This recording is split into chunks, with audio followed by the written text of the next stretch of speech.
On this episode of Star Trek Universe, we are discussing Star Trek, the original series, 104, Mudd's Women, right after these words from our mystery sponsors.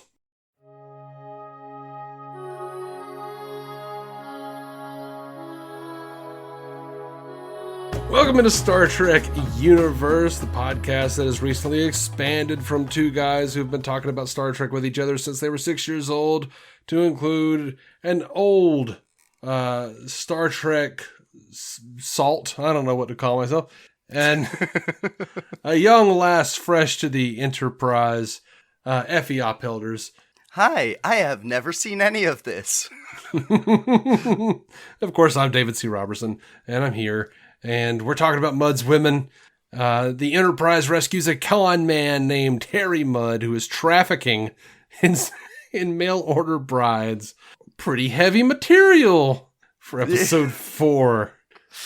Yeah, it's a wonderful way to phrase it. I saw the title and I was like, "Oh, this is promising in one way or another." Yeah. You want to know something funny?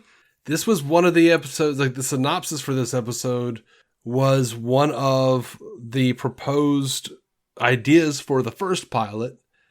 Roddenberry tried to get it made as the second pilot. Oh no. They were like, "This is the best we've got. This is the high standard we want to set for ourselves." This is what Roddenberry wanted. He was like, "I know, space hookers." Absolutely. I mean, the first pilot was hornier in many better ways, so I'm good with that. Yeah, maybe. I mean, kind of, but not really. Like, it was more of a, they need to feed off of our emotions and understand how we work, and also she's alone and she needs someone, not just sexually, but you know. Yeah, but it was pretty heavy on the let's bone. Yeah, a little bit. Come on, they want us to bone. Oh yeah. No, I'm stuck in a cage where I have to bone. Like, that feels like a hornier concept to me than human trafficking. Well, yeah, but like they didn't literally have like every male crew member like drooling and sweating all over themselves because of like exactly, which feels to me less horny and more creepy. Oh, it was just that. Like, oh god, okay, every man is just absorbed by these women walking around. It feels very like we've never seen a woman before, which of course is explained by the drugs, but it's very odd to have them like have everyone ogle them, and also for the guards of Mudd's like you can't leave this room, but also you can have 3 female guests over all the time. We just step aside. Yeah. It's like something about this security seems off. Absolutely. There is so much weird. Like, this is one of those like classic, really popular episodes. It is one of my least favorite episodes. I get that. I do enjoy it mostly for like Spock just like leaning against the wall, just like smirking, like, yeah, good he's God. Just like, this is sad. You are all sad. And I relate to that in this moment. Absolutely. Oh man. So how do you feel about Mudd? Because there's a lot of people who hate Harry Mudd as a villain. They think he's just so over the top. I mean, yeah, but that's also kind of the point. Like, there's just everything about him screams, "Don't trust this douche." But also, that makes it feel so weird when no one is like, "Well, this is very, very wrong. What's happening here?" It's just like, no, you didn't have a license for your ship, and that's illegal, so...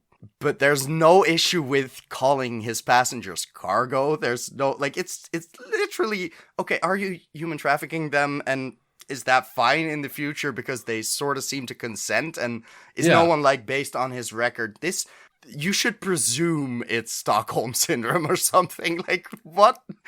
It feels very weird in the beginning where it's like, I don't know why they're with him. I don't feel good about why they're with him, and no one's doing anything. But what can you do if they're all like, "No, we're doing this. We want to go. Like, we all came from shitty places and we want to go." Like, what are you going to tell them? Yeah, I mean, they seem to be telling them that they're just going to have to stay on the ship because, he's detained. Right. Tough luck. We're gonna drop you off somewhere, and you're gonna have to take care of your life like usual. Mm-hmm. Like, I'm sure there's some legal authorities in place that will help along, but it's a weird situation, especially because they're not really telling them why they're going somewhere to get married. It's icky in some ways, man.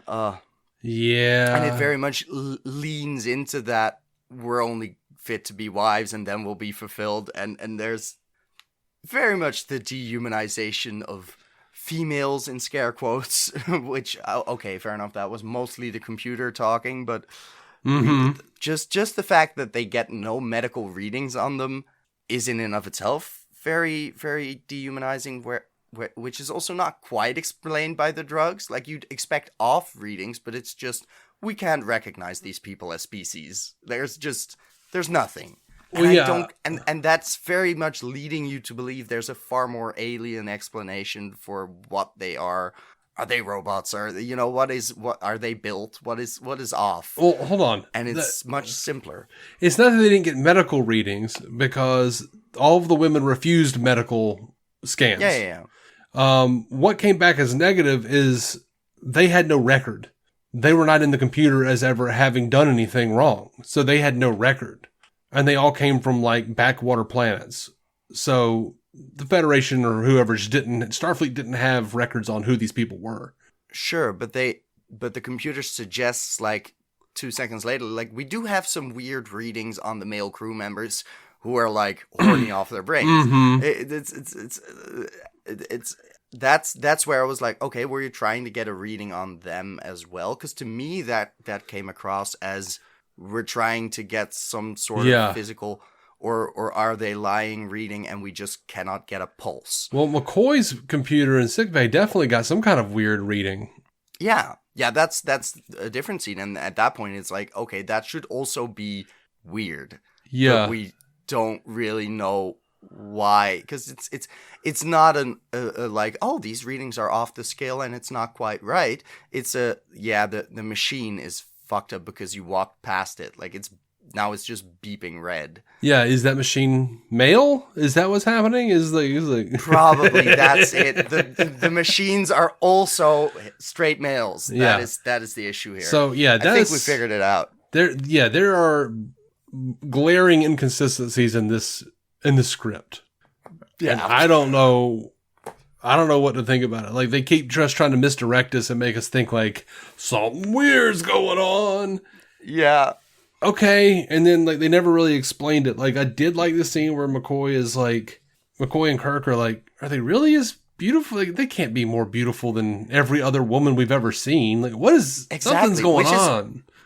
Which is very true for me as well, because I'm sitting there thinking, like, they seem pretty regular actresses, and they're pretty, sure, but, like, so is every crew member we've seen. So yeah. Except for the one who's, like, the man who is now replacing Bailey in the second seat next to Sulu. I don't know what was up with his face. That is the first actor I've seen and been like, okay, well, we downgraded, I guess. This one doesn't remind me of a young Kirk. Yeah, this one is like some strange gangling mummy creature. Yeah, he's a weird looking dude. He might have needed some braces or something. It's like there was something up with that. I mean, but aside from that, yeah, all the women are just pretty. So yeah, and that's also the funny thing where the drugs seem to have these. The Venus drugs have these huge side effects where they really feel like shit about themselves, and their eyes look tired. And I'm like, you look pretty normal. Like, this is just you got rid of a layer of makeup, and that's really it. Well, what's funny is, like, I was expecting them to really de-age them or something, but or up. I don't know what's the opposite. Like, age them. Yeah. Yeah. And it was just like, no, you have a couple wrinkles now. You look like a person. For one of them, I will agree with you. For the girl who was really into Kirk, like, yeah, she just looked like a normal lady. The other two were like mummy wretches with like shit hanging off their faces, and they were like became crones. Yeah, they were overacting a bit more, but I also feel like they didn't look that different. They just sort of messed up their hair, and that was it, or something. They did mess up their hair. That was weird for me. Yeah, because like they take the drug where it's and like, how does the hair is the back. drugs give me a perfect hairdo? Like, yeah, it's a blow dry. Like, what? Yeah, and then like, okay, so the drugs did the things, and then so did they actually have withdrawals? Because it seems like they're like in pain. But then, like, on the planet, old girl's not going through withdrawals. It's like, and then... Yeah, it's just they're desperate to get back on it, but at the point where she's on the planet, she no longer wants to take them, so she's fine suddenly, but then there's also a placebo effect where it's like, okay, so were they just desperate to get back on the drugs because they felt like they weren't attractive anymore as themselves, or... I don't know. It's...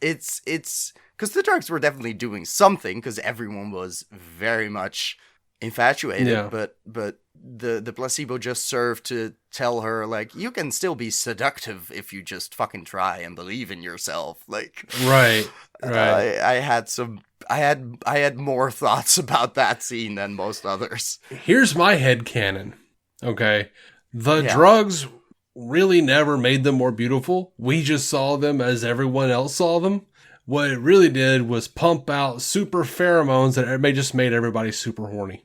That makes the most sense, honestly. Yeah. And you don't really need a lot of pheromones to make men horny. So really, at the end, it makes sense that he's like, yeah, you're sitting in my lap. Like, you can feel I am horny. This is... Yeah. We're good. Yeah. I am very curious, and I've always been curious about this sort of society within Star Trek, because Star Trek is supposedly this utopian society on Earth, but then you also have it where it's like there are these women who are from strange worlds that are like these backwater planets, like awful places, it sounds like. Yeah. It almost feels like Firefly or something, where they're like, here's the core worlds where we're like really super like advanced and shit. But then there are like other places where like shit gets a little cray. Like where like here's some... It feels like a third world. Like, we don't deal with those people. We can help them, like here... know? There's no solution for their problems. It's like we advanced, we met Vulcans and all these different species, and we advanced, and we don't really need much money, but we keep it around when we need to deal with your asses.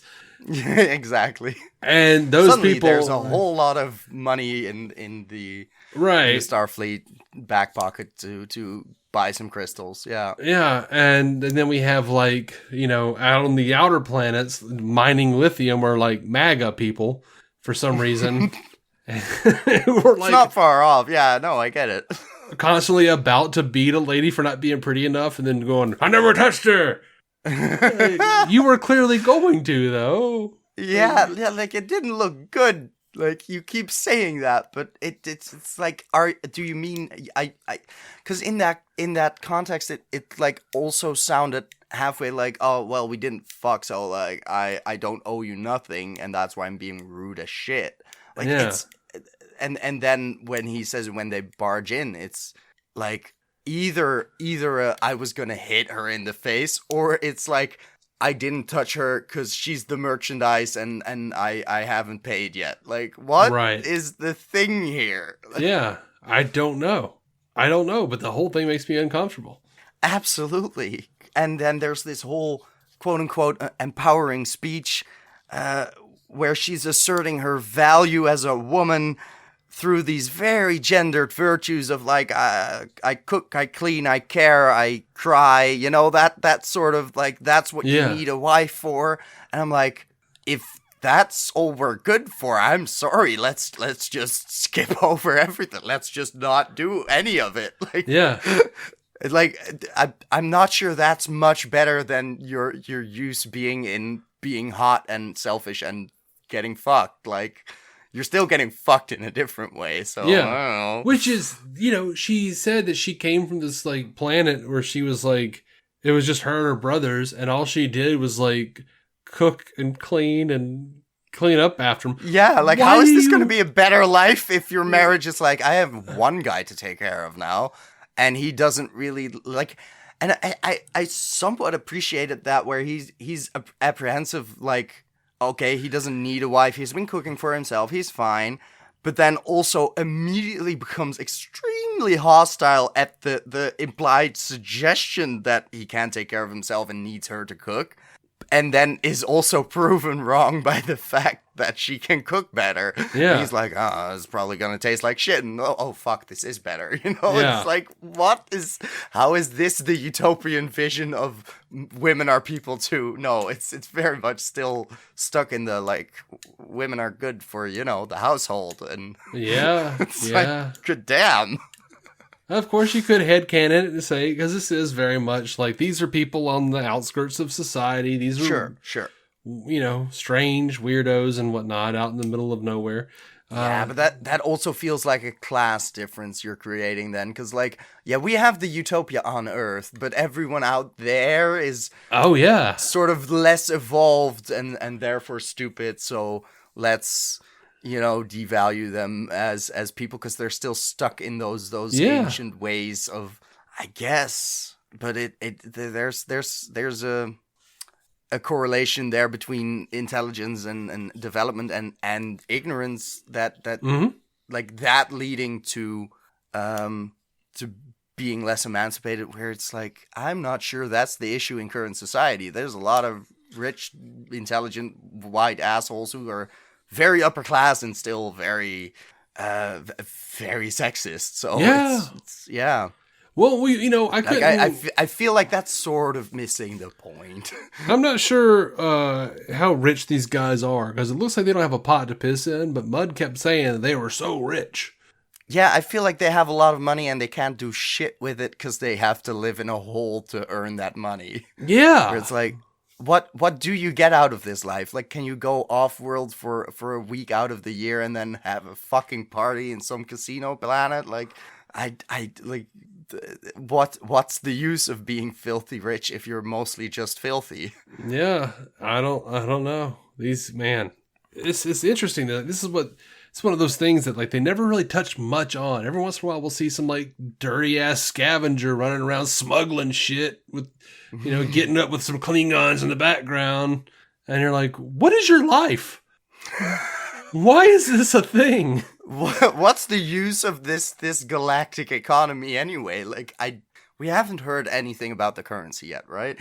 But still, there's just, what do you do with more money? What is there to do out there besides not dying from sandstorms? I felt that cut was weird, by the way. There was, like, the moment where Kirk is running after her, and then he's suddenly on the ship again, and those two are out there, and the miner rescues the woman. But I feel like he smartly just, like, went back and was like, beam me up. yeah, like, that's implied, but it's also not shown in any substantial way. I think there is...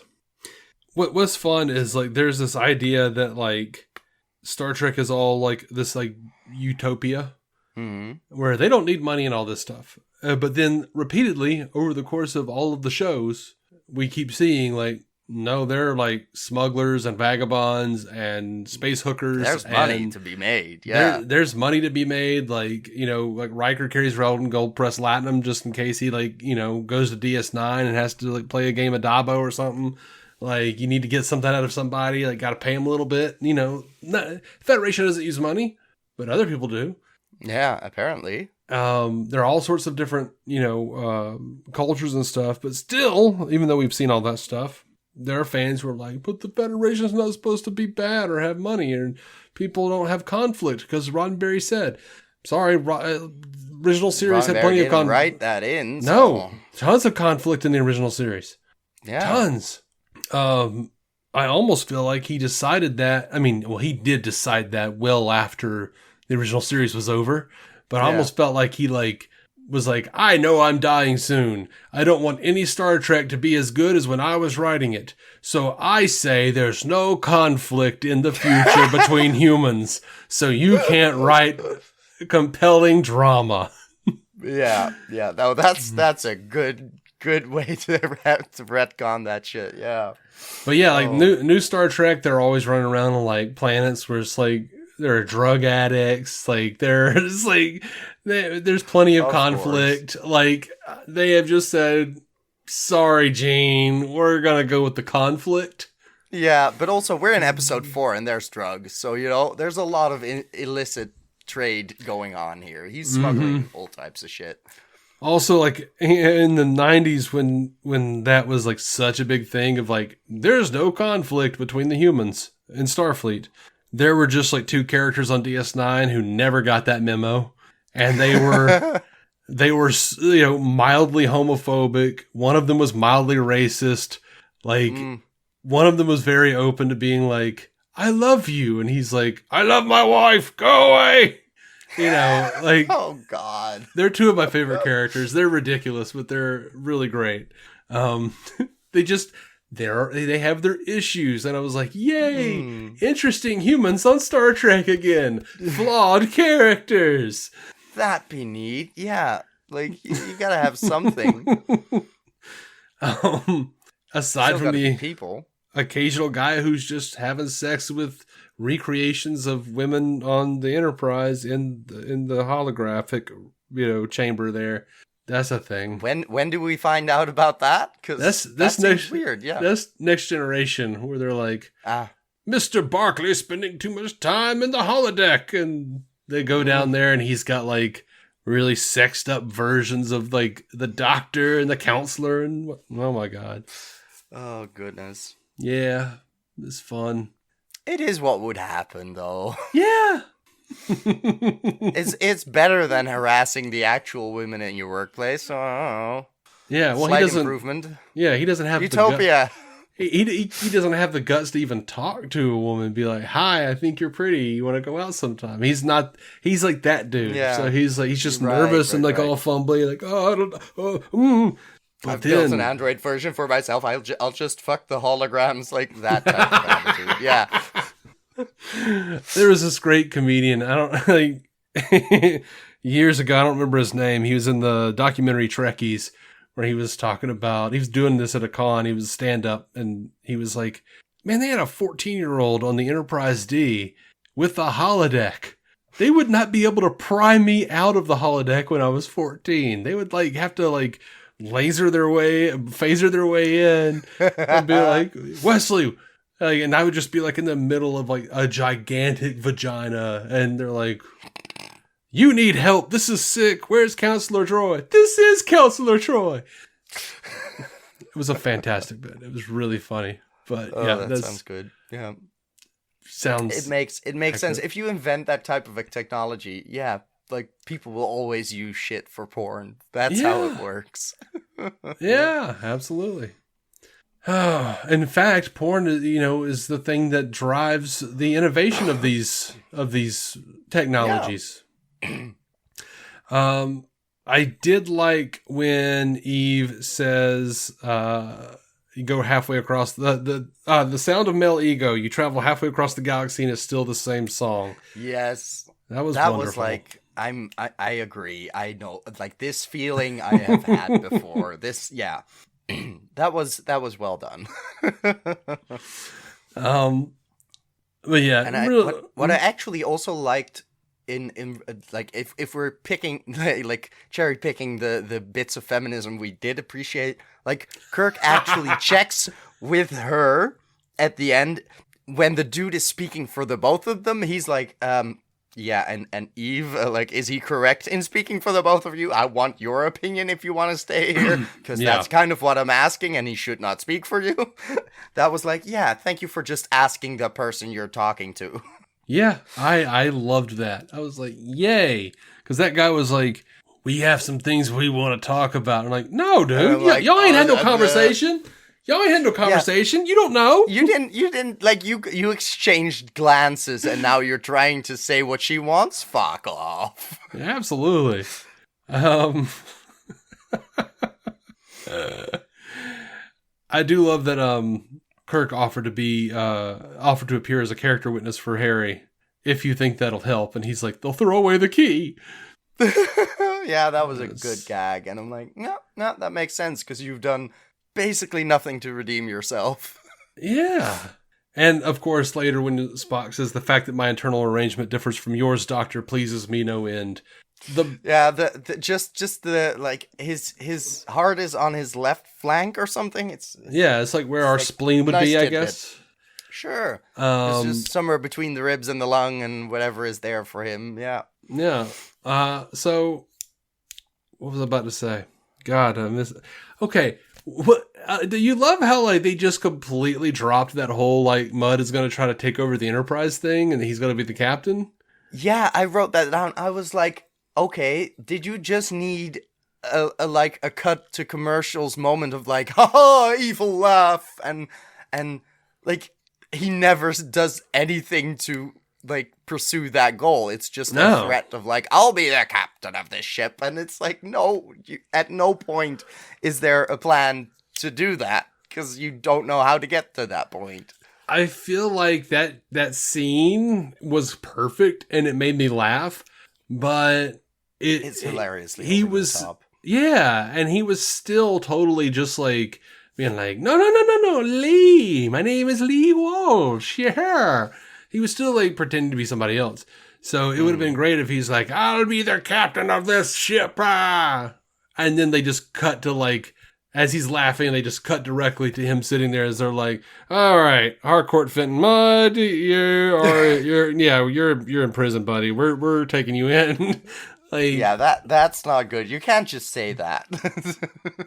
Yeah, like just, or maybe it wasn't. Well, maybe they already did. It was right after he had his, like they had found his records. It was after the hearing. Okay. And then he started laughing and used his actual name in that line. It was okay, that's right. Harcourt, whatever his middle name was, Mudd. Yeah. So yeah, I don't know. I just, there was no need for that. They never went back for it. There was never. It makes no sense. An opportunity for him to ever gain power of any kind. No, it's just like he wanted to get paid by a bunch of rich miners, and it's a fun subversion that the miners are supposedly rich, even though that means nothing. But it's like how he would ever take over the Enterprise makes no sense. It is very clever that throughout the episode it turns out, he's just getting information from all of these guys through the girls who were like, let me talk to you for a second. Now I've heard this and this, and you know everything that's happening on the ship. Like, that's clever. Why he sends one of them to, I don't know, throw herself at Kirk, I wasn't entirely sure. Oh, well, that's how he was going to get control of the ship, is through her, I bet. And then it was going to be like, well, I couldn't go through with it. I couldn't lay pipe with the captain, and then I was going to be captain. Right. Because that's how that works. That almost makes sense. Sure. You have like 450 people on board the Enterprise who's just going to let you take. Sure. Yeah. Not to mention, you're like, just gonna stand next to the chair and be like, "Say this, honey." Yeah, you're not to mention the Vulcan who on the ship who has no interest in any of these women, and he's just gonna walk over and slap you. Just like that. I feel like that. I'm glad they didn't film that, but yeah, it's a utopia. We get to slap women now. They're fully equal. No, I was talking about him slapping Mudd. You know. Oh, right. Yeah, that works too. Yeah. That's more, I would have loved to see that. No, I was picturing her on the bridge with Kirk and Spock walking over being like, no, we're not doing this. It's like, sorry, very different scene. Slapping Mudd is always allowed. I can't remember, but I want to say there's a shot of Kirk kissing a woman and then punching her. Do I even want to know? I'm not 100%. I don't remember exactly if that's true. Oh my goodness. We'll get there if it's ever, anywhere in reality, then we'll discover it. Yeah. You got anything else on your thoughts or? No, it's mostly just the weird ass ending where I'm like, okay, so Vanity is being selfish, but like I like they're going for some sort of choose personhood over beauty. And A, I'm like, why can't you do both? And B, why is personhood the same as cooking? Like, why is it being a good housewife? Why is that the extent of our imagination? Because it was the 60s. I know. I'm trying to see it in that era, which is why I'm not mad at it. I'm just it was 1966. Very confused by it. Yeah. I mean, he and Harry it's even just not quite what they think they're doing, and that's very funny in hindsight. Yeah, I do like the overall message. You're only one kind of woman or man, for that matter. You either believe in yourself or you don't. Because I know I'm the kind that don't. Yeah, and I'm trying to get to like shake you out of that occasionally. Where I'm like, dude, you're fine. Shut the fuck up. I'm like, no, you don't understand. I live off my own self-deprecation. People's pity empowers me. Let me soak it up. Yeah, and then you start whipping yourself again, and I'm like, God damn it, Dave. Well, sometimes that's for pleasure. No. Gross. How dare we? I know. Don't kink shame, but like, we went too far there. So like I told you, this was on the docket for the second pilot. NBC, according to this is all according to various. This is actually according to Inside Star Trek: The Real Story, but it's cited on Memory Alpha. NBC chose not to air this episode as the second pilot, mostly because they were worried about the central theme of, quote, selling women throughout the galaxy. Yeah, I can see why. And the guest stars being, quote, an intergalactic pimp and 3 space hookers, end quote. I mean, they're not entirely wrong. It's very much the problem with this episode. Now, teleplay writer Stephen Kandel recalled of this episode, quote, Gene had the idea of using a personal enhancer allure drug, and I provided the character of Harry Mudd. We spent an afternoon talking about it, and out of the conversation evolved the story idea, and then, of course, I wrote the story. Gene went over it in great, meticulous, and obsessive detail, and then I wrote the script. That was from Starlog issue 117. And a story memo excerpted in the Making of Star Trek, this is associate producer Robert H. Justman wrote, on page 55, we see Benton riding a digging machine toward his cabin. Let's eliminate this device right now. I just love that because they were just like reading the script and being like, too expensive. Yeah, we're not doing that effect. Like, Christ, right? What do you think we are, made of money? we have to paint some new rocks. We're done. Yeah. You talking about black and white televisions. I thought this was interesting. Jerry Finnerman was encouraged to be creative in choosing dramatic lighting and camera angles. Bob Justman recalled that he said to Finnerman, we are all in outer space, Jerry, and we're in color. NBC claims to be the first full-color network, so let's prove it to them. When you light the sets, throw wild colors in, magenta, red, green, any color you can find, especially behind the actors when they're in a close shot. Be dramatic. In fact, go overboard. Backlight the women and make them more beautiful. Take some chances. Nobody can tell you that's not the way the future will look. How can they? They ain't been there yet. Yeah, that shows in some scenes where you're like, okay. Yeah. That's, and it works. It's fun. It's fun. Yeah. So this and Where No Man Has Gone Before are the only episodes where the crystals that power the Enterprise are called lithium crystals. Throughout the rest of the show, they will be called dilithium crystals. Oh, okay.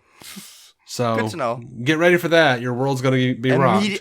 Yeah, I'm immediately going to have to forget everything I know already. Yeah. Yeah. And this is my favorite piece of trivia here for this episode. NBC program manager Jerry Stanley recalled that, quote, one of the problems we had was in trying to talk Roddenberry out of some of his sexual fantasies that would come to life in the scripts. Some of these scenes he would describe were totally unacceptable. William Shatner noted, quote, NBC allowed Mudd's women to be produced at all is still a minor miracle. That's delightful. I love that type of just admitting, like, yeah, I don't know how he got through the 60s censorship to get to, like, this level. Oh my goodness. Yeah. Jane got away with some Which is shit. probably why no one could say anything about it, because it had to be somewhat, no, this is fine, this is normal. We're not doing an actual human trafficking hooker story. No. They're not sex workers. It's fine. You know what? I will bet you anything. Roddenberry got away with it by arguing with the standards people. Like, no, I mean, why is this not okay? But it's okay to have, insert Western where, there's Miss Kitty and her hookers in the saloon. That's probably how they got away with it. Because, as I recall, he first pitched Yeoman Rand as an intergalactic Miss Kitty. Oh, goodness. Well, I'm glad that doesn't quite, work out the way he intended it so far. I'm not sure that he intended it that way necessarily. He also, pitched the show just to sell it. He pitched it as Wagon Train to the Stars. Wagon Train was a popular Western show. So... Okay. I think he was just really trying to be like, it's space, but it's also a Western. That thing that still sells before it dies later. Yeah. Back then, it was a big thing, so. Yeah. Now you would be like, it's like a superhero movie, but in space. Basically, which happens often enough. So really, someone has used that pitch. Actually, for TV, it'd probably be like, it's like CSI in space. I feel like that covers a lot of ground. There's got to be I feel like both of those pitches could be Legends of Tomorrow. It's it's homicide, life on a planet. Yeah, people try to combine some ideas and into new ones. It's not always a success. Yeah. I honestly think that Roddenberry just lied a lot. He lied all the time. Probably. You could get away with that. Just be confident. Yeah, whatever. That's the moral of this story. Just fucking fake it. Yeah. You have to believe in yourself. You have to fake it to make it. And also, of course, some problems have no solutions. You have to just learn to let go. That is the moral that will stick with us throughout the ages. Yeah. Confidence makes you hot, and let go of your problems. Pheromone drugs. That's what I say. That's what I need in my everyday life. Don't look at me with that judgment, kid. That's what you actually want. I feel like that's not a thing. I want everyone who looks at me to feel like they're looking through a greased lens. The twinkles in me eyes. Is that what you were putting on the webcam? That explains so much. No, that was lube. That's for later. I can't. No, our healthcare system sucks. I need a colonoscopy. I'm just gonna stick it up there myself. That explains a lot. Yep. No, that makes sense. Checks out. Anytime you bring up the U.S. healthcare system, I'm like, figures. Yeah, you gotta do it some way, Yeah, I'm thinking about becoming a lithium miner. Some of the. I hear those guys make bank. I'm sure it's well paid if you're not priced out by child slaves in certain countries. I don't know. Child slave? Well, Jesus, you got dark. Yeah, they're tiny. They're way easier to use in mines. Right. The world they is all fucked look like up. Baylock. We're not at the utopian level so far. So we have a ways to go. It's interesting you bring up children working in mines. Because that's where one of the newer series, Star Trek Prodigy, starts off, which is an animated show. Get out. Is an animated show. I am predicting the future. I know. Is an animated show aimed at kids. But John Noble is this piece of shit who enslaves unwanted children and makes them work in mines. You can get away with so much shit in children's fiction. I know. It's always messed the fuck up. But no one cares because it's kids will handle it. Yeah, and I think the trick is you got to be British because they bring in John Noble and he's like, "Yes, bring me more of the unwanted. They will go into the mines." they're always going to be like, it's not quite Dickens, you know, it's still not as bad as Oliver Twist. Like, you know, the kids won't cry that much, so it'll be fine. Like, if it's an American, like Ezra Miller puts a baby in a microwave in one scene and people are flipping out online. Damn, yeah. But if he was British, they'd be like, oh, that's whimsical. It's just a bit of a children's tale, that's all. Yeah, that makes sense. No, it's oh god, just there's so many worse things in that movie, and people are like upset about the microwave. Like, I was like, I'm not sure that works. It's a metal box that is gonna get hit with a flamethrower. I'm pretty sure the baby's still gonna be toast. But okay. Yeah. But there's worse things in that movie. Well, if he had not delve into that. But if he had moved the kid like he was supposed to, like he had to have otherwise, like, he would have melted the baby. So, with, you know, no, his speed, that was the whole point. I get it, but there was a way to just put the microwave in between instead of around. Like, that's funnier. I get it. Omit the scene. I hate the scene. The whole scene sucks. Oh yeah, it looks like shit. So, but also it's the only thing he does really, because before that he's like tying up giant tubes in the basement, and I'm like, why are we looking at this? Yep. So yeah. Actually, I'm not sure why they blew up the entire underground. Like, I didn't quite get what Falcons, but anyway. Yeah, I don't know about all that. Not the thing we're talking about on this podcast. Right. That's for after. I did just make the point that I'm pretty sure like all the babies with like needles and glass and shit coming at them all represented like different problems that he had to solve at the same time. Which is, and of course he saves all of them, but that was like foreshadowing of like the problem he would have later in the movie where he literally couldn't save anything. Anyway. That sounds like a good idea that wasn't executed that well. No. I'm a Star Trek fan. I can make all sorts of shit sound good. No. Yeah. No, it's not good. All right. Thank you so much for listening. Are you good? Are you? I think finished? I am. I think I got out of my system what I needed to get out of my system. All right. Yeah. Just remember, take it. It's not a cheat. It's a miracle for some man who can appreciate it and who needs it.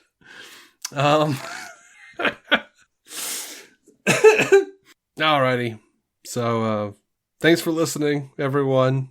We'll be back soon. Joe Lontrue, live long and prosper. You got a word? Not a reference yet. I'm not far enough to know anything fun like that. I'm just gonna say bye. You don't have to say no reference. Yeah, don't say a reference. No, you can bye. just you could just say eat a dick. I don't know. My new catchphrase. Bye bye. Eat a dick. Thank you for listening to the Star Trek Universe Podcast, a Stranded Panda production. If you'd like to hear more from David C. Robertson, check out the DC On Screen podcast or maladjusted.tv for his web videos. If you'd like to hear more from Matthew Carroll, check out the Marvel Cinematic Universe podcast or listen to his music. Just search for Matthew Carroll anywhere you get music.